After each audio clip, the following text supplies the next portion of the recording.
নরসিংদীর রায়পুরা উপজেলা পরিষদের নির্বাচন স্থগিত করা হয়েছে। দুপুরে এই সিদ্ধান্ত জানায় নির্বাচন কমিশন।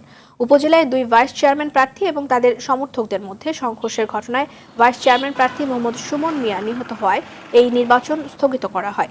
এদিকে প্রার্থীর মৃত্যুর ঘটনায় এলাকায় উত্তেজনা বিরাজ করছে। হত্যার ঘটনায় এখনও মামলা হয়নি।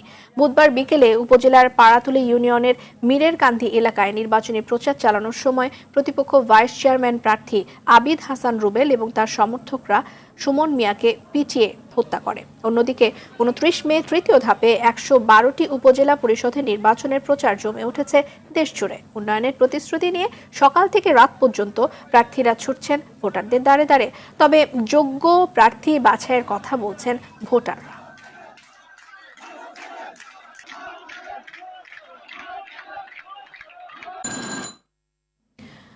দর্শক, এই বিষয়ে জানাতে নরসিংদী থেকে সরাসরি যোগ